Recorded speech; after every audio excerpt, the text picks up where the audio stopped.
sewing friends, welcome back to my channel. Now at the end of every month, I like to do kind of a little roundup of what I've been sewing and crafting, what I've had my eyes on, how I've been going towards my goals for the year. But I did skip the month of March. So I've got kind of a banger video for this month, so April and March, with everything that I've been sewing, crafting, how I've been doing on my Make 9 and my 12 by 12 creative goals for the year. So I am really excited to catch up and share. So of course, we're going to start out with everything that I have been sewing over the last couple of months. And as you can see, it's not like a lot. I considered titling this video, "The Skirt That Killed My Sojo," because it was a struggle. I finally finished, well, actually, to be totally truthful, I do still have to do the hem, but other than the hem, it's totally finished. I got my little label in. This is my Year of the Horse skirt. This was in my spring plans, and it's one of those things where it wasn't necessarily that it was hard, but my expectations for sewing this skirt and then the reality of it were not the same. And I read a book a couple years ago called Burnout by Emily and Amelia Nagoski. It's an amazing book about how our brains work in stress. And they name a little piece called the monitor. And the monitor is this little fictitious guy that lives in your brain that determines effort to result and determines when you keep going and when you give up. And this skirt was a real test for my monitor. We had a really hard time. I really expected this to be a quick and easy sew, and it wasn't. It wasn't. In fact, I made the whole skirt twice. So if you had watched my spring plans video, you'll know that I had the Mave pattern by True Bias picked out for this skirt. And the fabric is the Wild Horses print from Cloud 9 from a couple years ago. It's a rayon and I really, really love it. It's very, very cute. But yeah, this skirt did just about kill my sojo because when I was looking at the product photos for the Mave, I remember thinking something about the 3-tier option just doesn't look quite right to me proportion wise with the horizontal tiers, and something about the fullness just seemed a little bit off. And I was like, well, I'm still gonna try it. And then I saw the photo of Kelly, the designer, in a 2-tier version, and I was like, okay, perfect, that's the one I'm going to make. I really like that on her. Even though I am a little bit taller than her, my legs are really short compared to the rest of me. So I was like, I think it should probably look close. It should be about similar. I don't think I need to lengthen anything. And, I really should have just listened to my initial instinct, I think, when I was like, this looks weird, because I sewed it up and really didn't like where the gathers were sitting on me. So I kind of played around with that. And then I was like, well, I won't really be able to tell until I see it with the waistband on. So I constructed the whole waistband, the drawstring, everything was all totally finished. And I put it on and I hated it. And I texted a couple sewing friends, was like, is it just me? Is it something I'm not used to, or is it bad? And they're all like, no, it was bad. So I was really grateful for their honesty. I ended up unpicking it and ultimately decided to go with a tiered skirt pattern that I've made before and really loved. Although it's not actually a skirt pattern, it's a dress pattern. The Friday Pattern Company Davenport dress I had hacked into a skirt last year, and it was one of my most worn garments. I lengthened the second tier on both versions, but not only is it horizontally, I think, a better fit, but the thing that got me about the Mave was that I just didn't feel like the second tier had enough volume. Maybe if I had made it in a linen or a poplin or something, you would have gotten more of that tiered effect.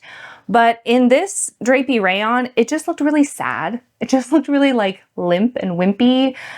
And I could not justify, there wasn't enough gathering. There wasn't hardly any volume to justify having this weirdly placed horizontal line as far as where it fell on me. And so yeah, I took the whole thing apart.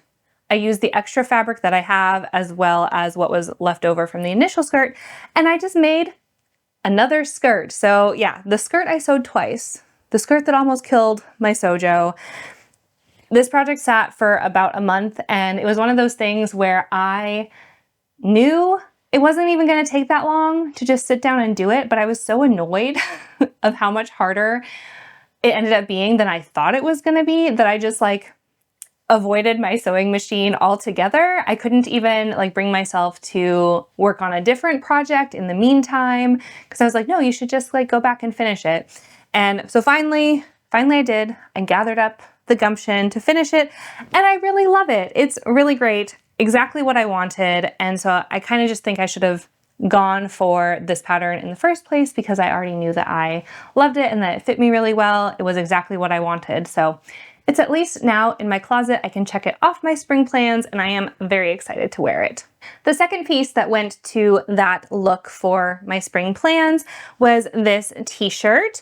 I got this when I was at Bolt, which is a fabric store in Portland last year, and this is their old design, and they only had a couple of sizes left. So I got the unisex XL, which I'll pop in a picture of how it was fitting me.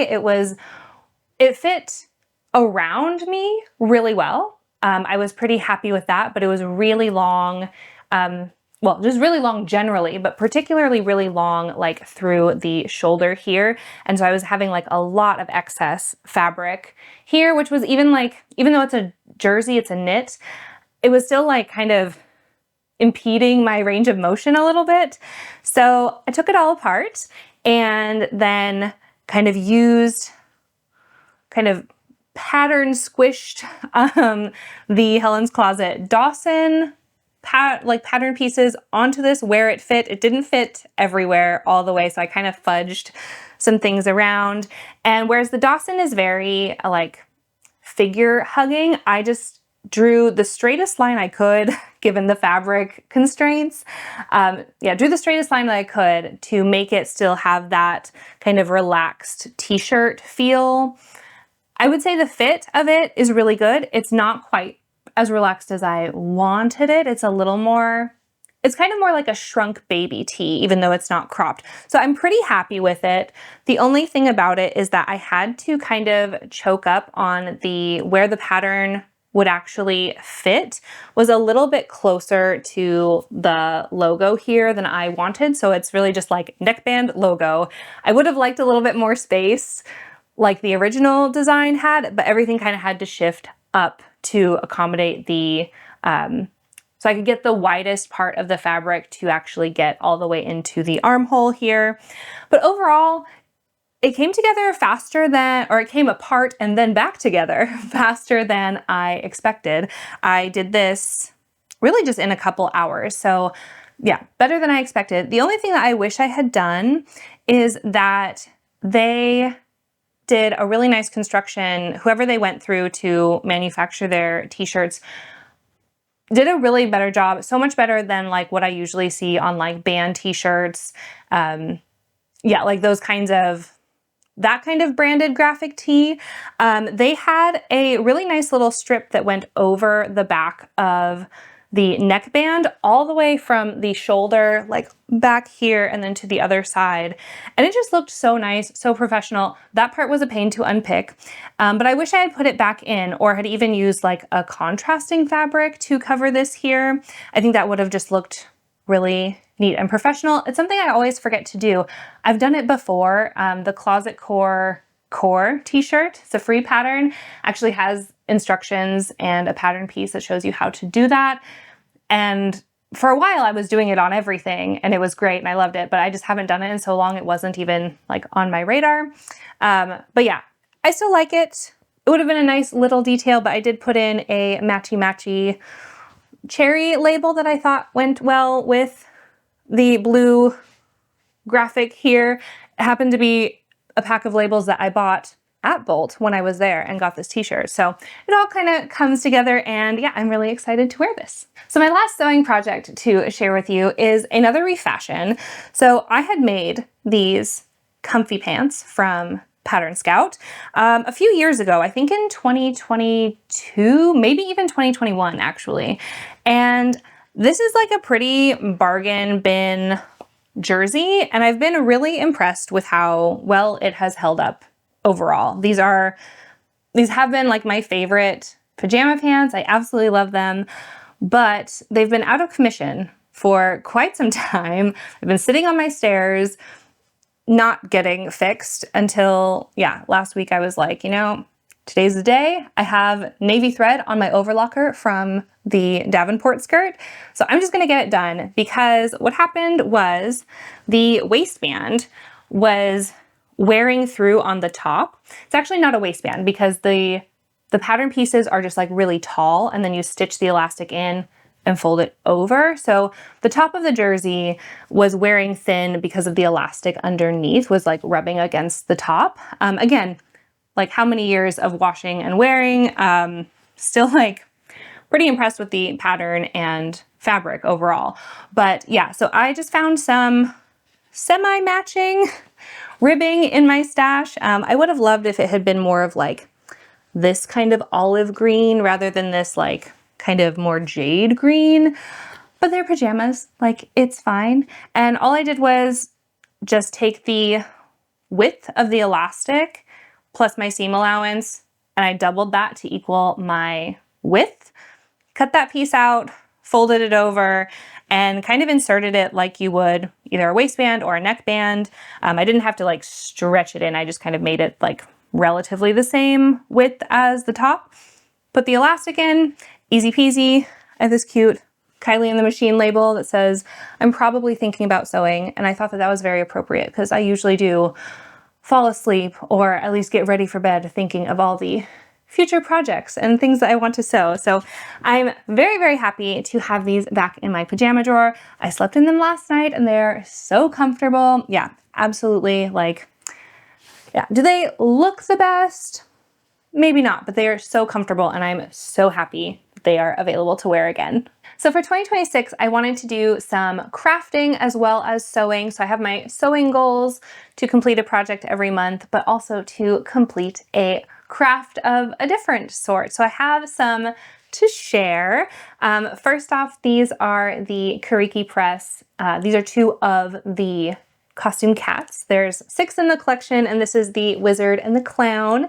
And my favorite thing about them was a suggestion from my daughter that they should be able to hold hands. So I got some little magnets and look at it. They can hold hands, they can hold each other up. They're so, so cute. I had a lot of fun making these. I've never done any kind of like doll or stuffy kind of thing before. They're all done by hand using mostly a, what's that called? A blanket stitch or a buttonhole stitch, depending on, yeah, how you call it. But yeah, so much fun. I really, really love these. This one I made mostly in February, largely watching the Olympics. So I always think of the Olympics with him. And then, yeah, so my daughter, back when I got these 2 kits, had decided that she is the wizard and I am the clown. So they now sit together on our little bookshelf downstairs, and they're one of the first things you see when you walk in the room, which I just think is so perfect. So my other crafting that I've been doing in the last month or so is around wall decor. So if you've been with me for a while, you've seen my like rotating, I haven't rotated in a while, but I've got this little postcard collection that, yeah, I display through here. And I had never really thought of doing anything else with them besides up here. For a while, I had one of these, forget what they're called, the IKEA pegboards, also downstairs by my sewing area. So I had postcards up here, some down there, and I never really thought of doing anything else with them until I watched a Caroline Winkler video.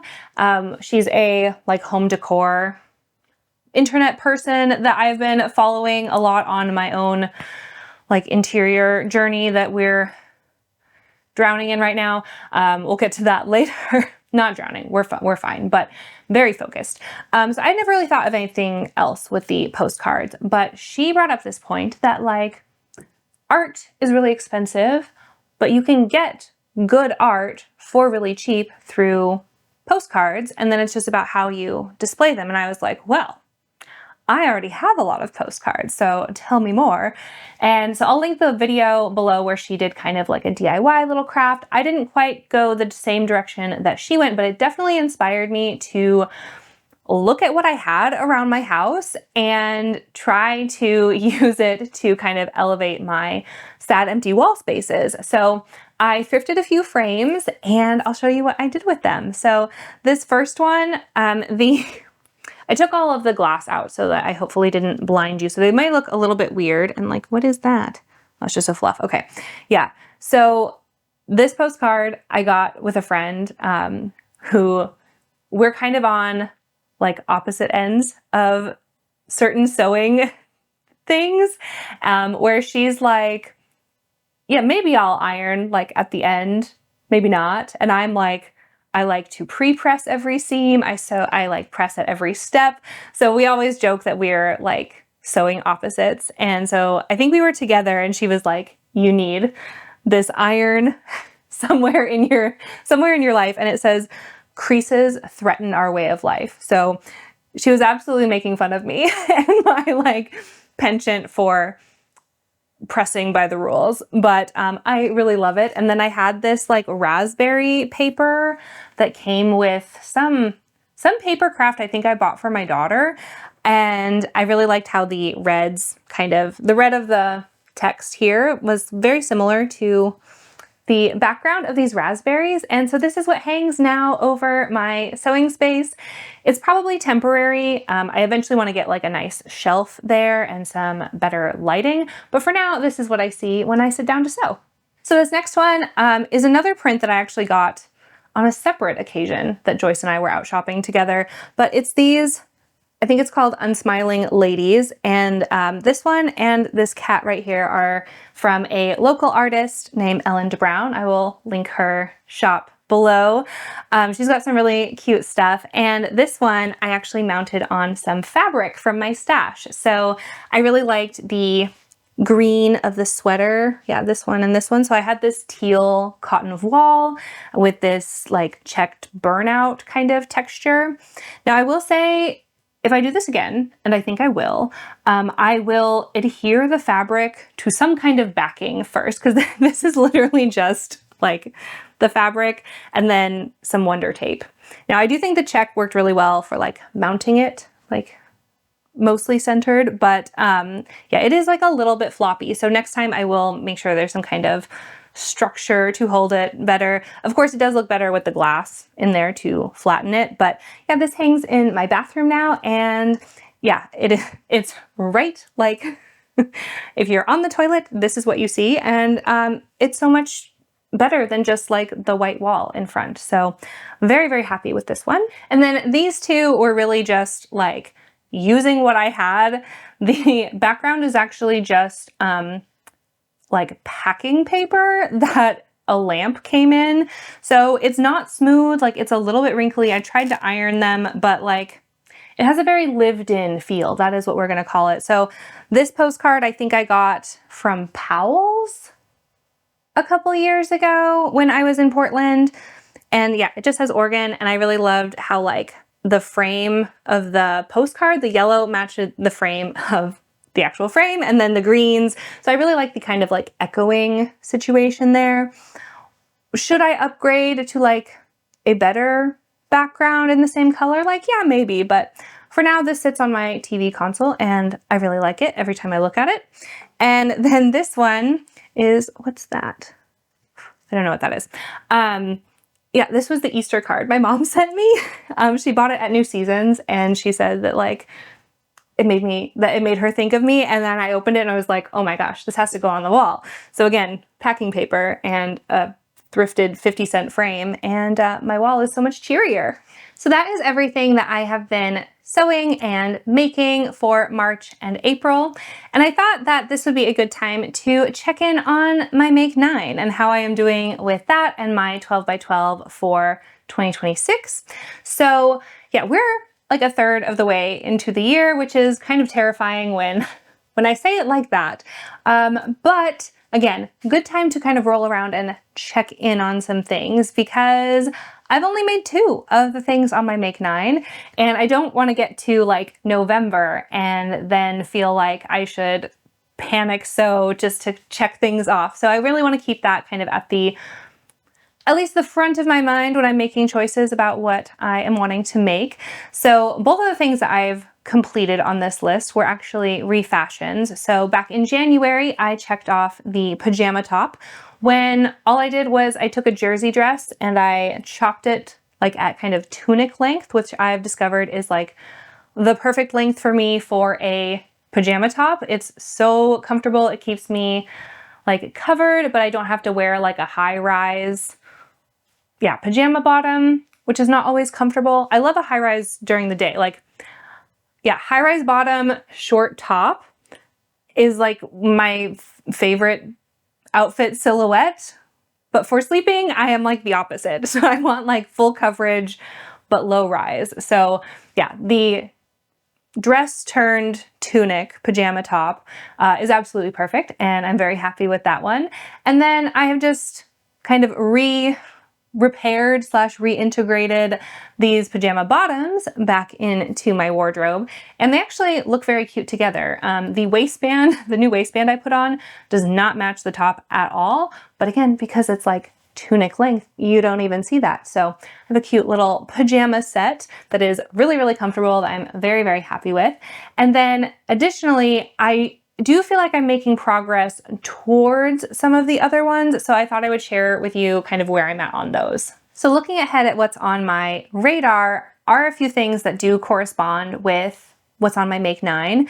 So if you watched my spring plans, 3 of the items that I'm hoping to sew very soon do correspond with my Make 9. So this Liberty Tana Lawn is going to be a blouse.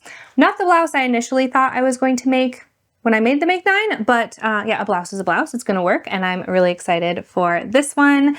Then my next one was a clown costume. It's not till, I don't need it to function as a clown costume until October for Halloween, but in the meantime, I'm very excited to sew a pair of Harper bloomers from this Tencel twill that has been in my stash for ages. I think it's going to be a really great weight for a pair of like lightweight kind of spring summery trousers. They have the cool like balloon shape and the pin tucks and then the little like ruffle at the bottom. I really love all the bloomers I'm seeing styled up like in kind of everyday outfits. And that is how I will primarily wear them until Halloween comes. And then I will hopefully level them up and really like make it into clown zone with some fun accessories. I'm thinking like a cool neck ruffle. Cool. I don't know if anyone else thinks it's cool. I think I'm going to be a fantastic clown for Halloween. And yeah, the Harper bloomers will be a part of it. Also on my spring plans and Make 9 was to make a chambray shirt. I have found a couple of chambrays and I just haven't bought them yet, but that's basically like, yeah, it's in the works, it's on the way. And so is a fabric for my red skirt recreation.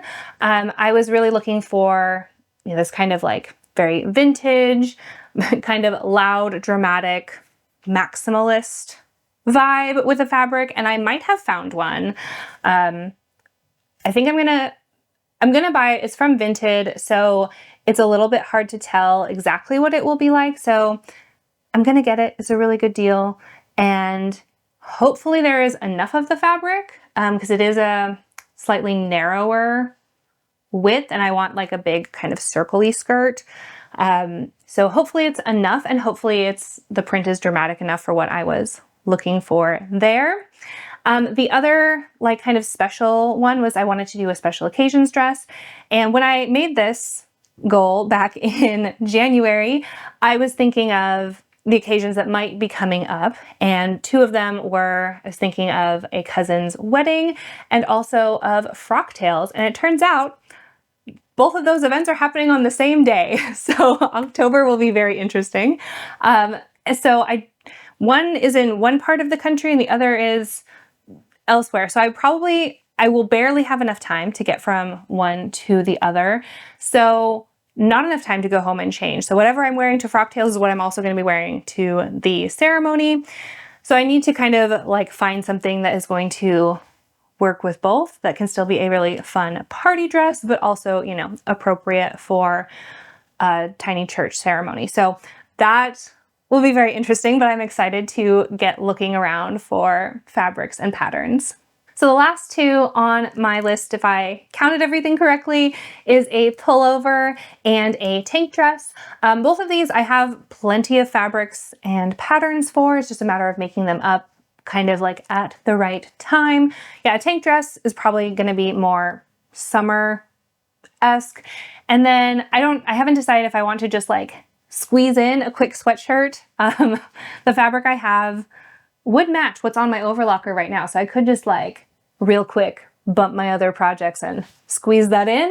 But otherwise I could just like wait till fall. I feel like I'm doing pretty good with at least having things, yeah, like at least thought through, at least planned through most of the way. I'm not going to get to November and yeah, like not have anything to work with. But yeah, so far only two are complete, but at least the other ones are kind of like mostly in process. So in addition to the Make 9, which is more of like a kind of yearly set of goals, I also made myself a 12 by 12, which is a set of monthly goals where every month I would ideally meet the same repeating 12 goals. They all kind of vaguely have to do with creativity. So the first three being finish a garment, complete a craft, and then do some kind of refashion or repair or maintenance. Those are kind of more of the like sewing, crafting focus, but then I've also got ones about home improvement, trying new recipes, so things with cooking, going out for a nature walk, playing a board game. They're all like, yeah, between like creativity and like self-care. And my goal with that was to try to kind of bring some balance and spread my creativity over a few different things. And all the goals were very scalable. So I will link that video below if you want to, yeah, check out all of it, because I'm kind of going to try to breeze through this next part because it's already been pretty long. So basically, yeah, the goal was to bring some balance and kind of counter my hyper focus.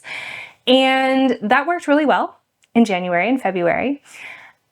I made more like widespread progress in smaller ways across the board.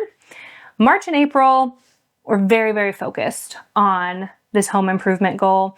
And that's partially because we kind of have a bit of a deadline. My partner is going to start a very intensive period with going back to school and likely having a new job in the fall, which is really exciting, really, really excited for him. But it does mean that we need to bring our home systems up quite a bit. So we're very much like kind of pouring into that area. I've been decluttering, destashing my fabric, downsizing my sewing area. Yeah, doing just a lot of stuff like all throughout the house. It feels pretty chaotic, but again, progress is being made, which is good. But yeah, that has really like taken the brunt of my brain space. So I haven't really had time for reading a poetry book or trying new recipes. That has not really happened, just straight up in March and April. And so on the one hand, I think it's really good that I have these goals to kind of like see and remind myself that like, oh yeah, you're definitely in like hyper-focus land. And it's kind of a warning system. If I go too far into one thing, like I could get burnt out on it. So I want to maybe take a little break, engage in these other forms of creativity, these other activities. And on the other hand, it's also like there's some grace to know that like, you know, we're making really good progress on this right now that kind of has a deadline. So that is good too. So I'm kind of like wrestling with that aspect of my 12 by 12. But I'm going to keep going with it. And yeah, again, hopefully bring a little bit more balance in May. Yeah, we've got a little family weekend this weekend where I'm going to be bringing some other crafts and hopefully doing some reading and more kind of just like on the relaxed end of things before jumping back in next week. So that's my little goals check-in for the year so far. I feel like many of us like do really good through January, maybe all right through February, and like March, April is kind of where things start to change. I know in the springtime I start to get a bit more like distracted, or sometimes life just changes. So I would love to know from you, if you made a Make 9 or any other kind of like New Year's resolutions, how you are doing with them, what's keeping you motivated, or again, if life just changed and you needed to change along with it, like that's always fine and okay. And if you're making something, if you're either in progress or you just finished, like let me know, because I love to chat about all things, whether it's like more craft based or of course sewing. Let me know what is stirring your creativity right now. And wherever you are, whatever you're up to, I hope you have a wonderful week full of creative joy and peace and breakthrough. Until next time, happy making. Bye!